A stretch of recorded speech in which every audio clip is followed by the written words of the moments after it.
Kali ini saya mau sharing 5 hal penting yang harus kamu hindari ketika baru mengadopsi kucing, terutama kitten. 5 hal ini diperoleh dari pengalaman saya mengadopsi 4 kitten secara beruntun. Sebagian meninggal dan sebagian lagi alhamdulillah masih selamat. Berikut 5 kesalahan dalam merawat kucing yang baru diadopsi. Nomor 1, sering dibawa-bawa keluar. Tahukah kamu, pindah rumah dan ganti pemilik yang baru merupakan kondisi yang sangat memberatkan secara mental bagi kucing. Ibaratnya, kegalauan yang terjadi sama seperti meninggalnya anggota keluarga di manusia. Sedih banget kan ya? Bahkan tak jarang kesedihan ini berimbas ke fisik mereka, dari mulai mencret sampai malas makan. Atau kayak kucing saya yang ini, kerjaannya teriak mulu, sampai sahabat saya rungsing dan bilang, mulutnya bisa diem gak sih?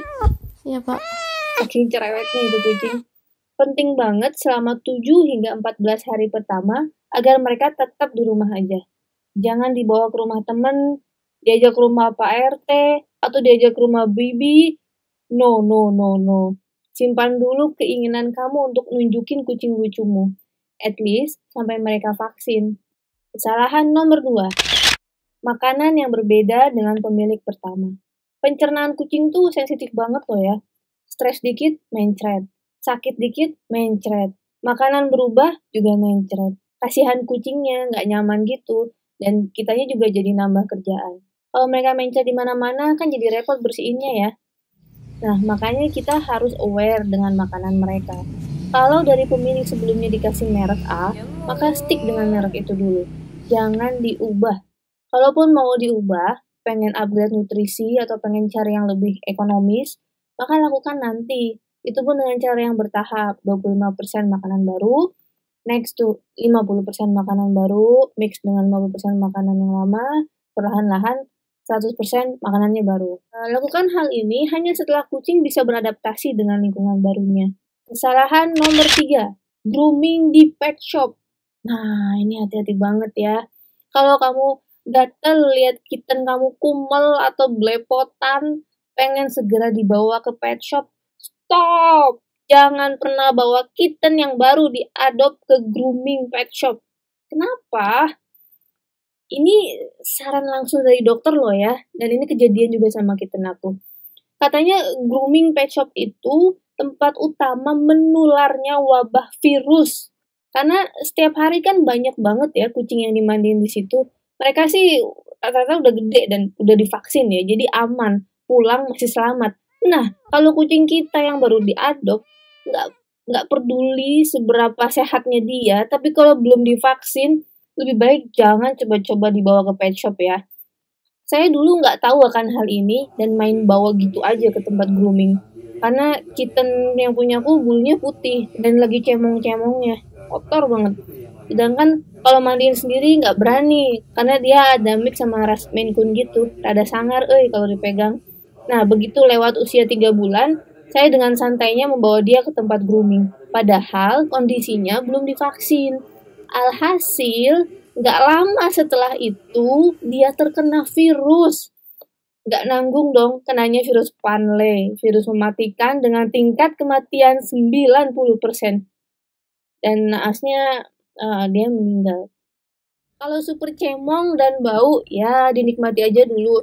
Emang harus penuh kesabaran kalau mau memelihara kucing lucu. Kesalahan nomor 4, kurang sigap mengenali gejala sakit.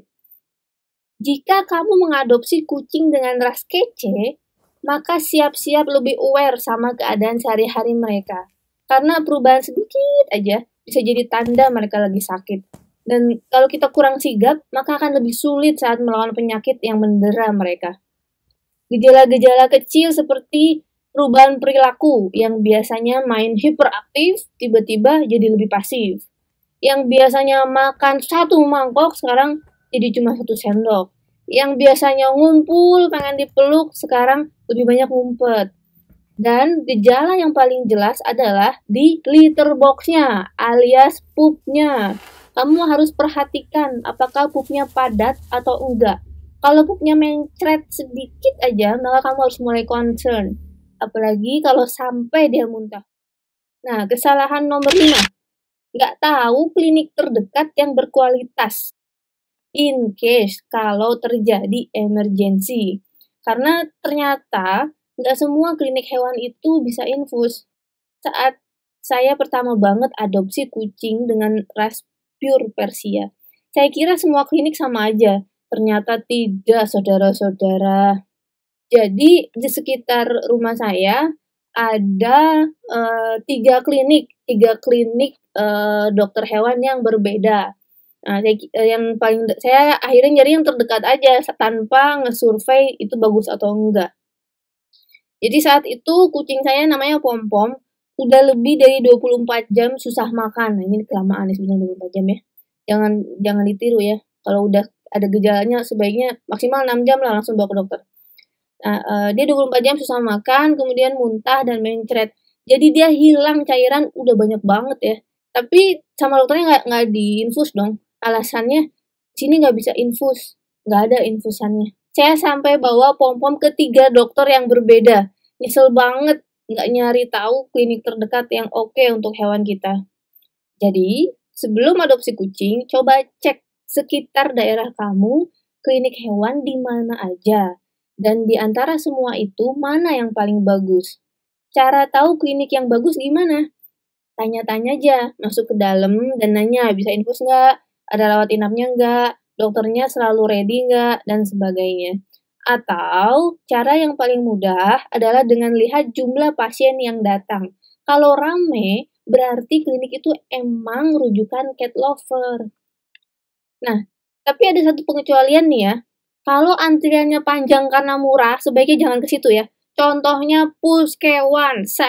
Jadi Pom-Pom itu terakhir saya bawa ke Puskewan.